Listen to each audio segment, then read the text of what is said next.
Welcome or welcome back if you aren't new here, and in today's video I'm going to go through some criteria for how to select the schools you want to apply to. I'm Connor and I'm a dental student studying at Roseman University's College of Dental Medicine. It is after May 11th, so you can officially start filling out your dental school application. I'm sure some of you have felt like this day would never come, but it's here, and I hope that you find this video helpful and that it is reaching you in time. If not, I'm sorry. I was trying to get this done, but dental school, pregnant wife, kids, things happen, but better late than never, right? Fair warning, I am coming at you with this information from the perspective of someone who is married with kids. But that shouldn't change your criteria too much. You should still be looking at these same things and seeing how they will fit what you're hoping to get out of your dental school experience. The first thing that you should consider is cost.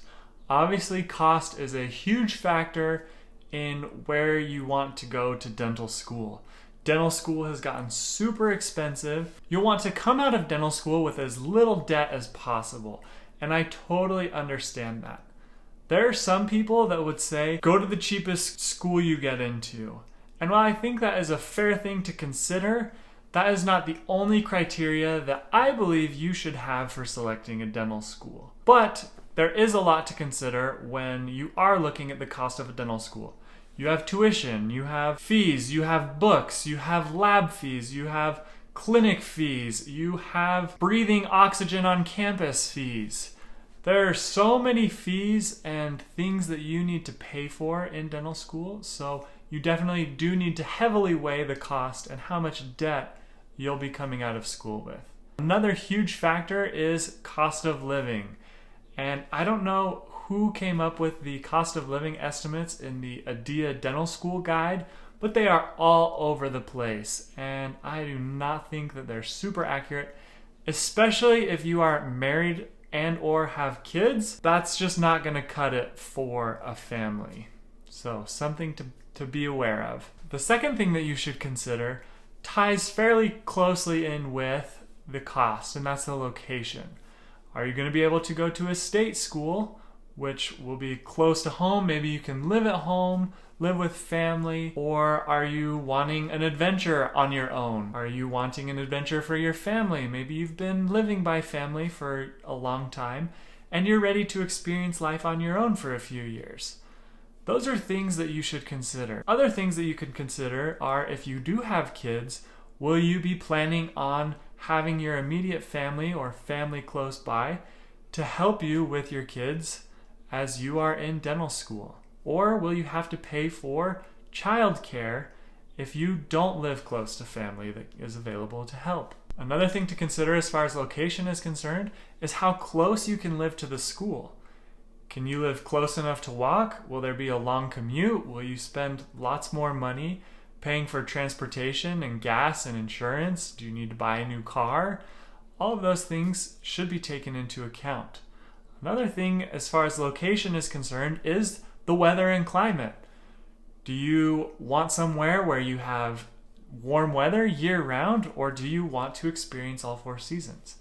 Do you want to have a bustling nightlife of a big city, or do you want to be able to enjoy beautiful national parks and hike in the summer and have world-class skiing during the winter? Not saying one is better than the other, just things to think about.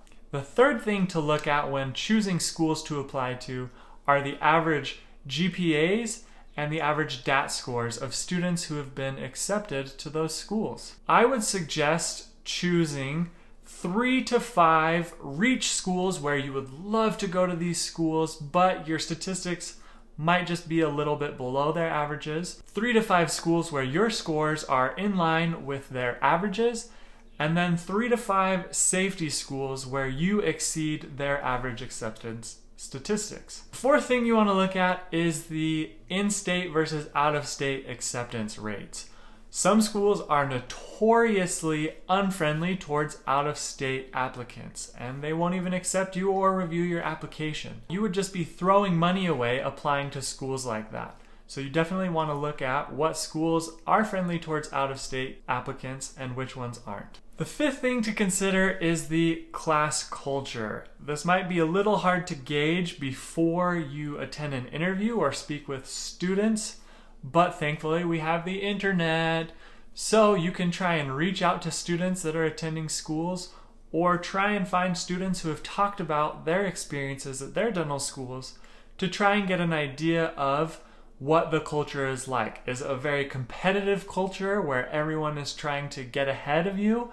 Or is it a very collaborative culture in the school where all of the faculty and the majority of your classmates are there to help you become the best dentist that you can be upon graduation? Not saying one is right or better, because certain people thrive in that competitive atmosphere. Other people, like myself, do much better in a collaborative atmosphere. The sixth thing to consider is the type of curriculum and the grading scale. So is it a pass-fail school, or is it a grade scale school where you have A, B, C, D, F? These typically kind of are related to the culture of the school. I'm not saying you can't have a school that uses a grading scale where people are collaborative. That can definitely be the case, but I think you'd have better luck finding a more collaborative culture in a school where it's pass-fail and grades aren't everything. Another thing to consider with this is the curriculum. Is it a traditional curriculum where you are in multiple classes taking 25, 30 credits all at once? Or is it a block curriculum where you take 1 or 2 classes at a time, and while those classes are fast-paced, that allows you to focus solely on those classes? The seventh thing that you should consider is whether or not the school you're applying to has any specialty residencies. If it does, then chances are whatever the specialty is, you won't get very many of those kinds of cases. Even if you have a GPR or an AEGD, chances are the more complex cases are going to go to those residents rather than stay in the main clinic. So that will probably mean you'll be somewhat limited on those procedures, and while you'll be able to meet your graduation requirements, don't plan on seeing much more that exceeds that unless you happen to do like a rotation into those specialties. The eighth thing that I would urge you to look at when choosing schools to apply to are the prerequisites that they require. Generally, you have very similar requirements, but there are some schools that have unique requirements like calculus, or there are also schools that use a list of required and recommended classes put together by a university's pre-professional office. So for me, I found this out the hard way. I applied to OHSU, which is where my brother went to dental school. So I thought, hey, maybe I can get in good because my brother is an alumni. But I got an email back saying that I didn't have genetics as a class that I was planning to take, and they require BYU students, which is where I did my undergrad, to take genetics before matriculating to OHSU. Come to find out, our pre-professional advisor had genetics on the list of required and recommended classes, and that's what OHSU based their requirements off of. So thanks for that one, Dr. Kaiser. Needless to say, I did not get an interview. I did not get accepted. Just something to look at carefully as you are choosing schools to apply to.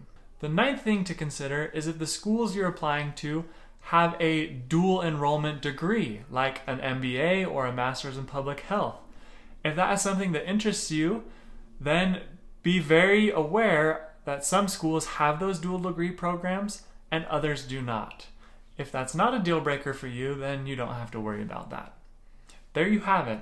Those are my 9 tips or suggestions for things to consider when choosing schools you want to apply to. I know it can be overwhelming, but I would say consider these things and don't waste your money applying to schools that you would not want to go to. I totally get being in the situation where you feel like you would want to go to any dental school that would accept you. And to an extent that's true, and you won't be able to really tell until you go and interview at these schools, but hopefully this gives you a good place to start. Good luck to everyone who is applying this cycle and has started filling out your application. I know it's stressful. Based on my own experience and others that I've talked with, the application part is the worst part of the whole dental school journey.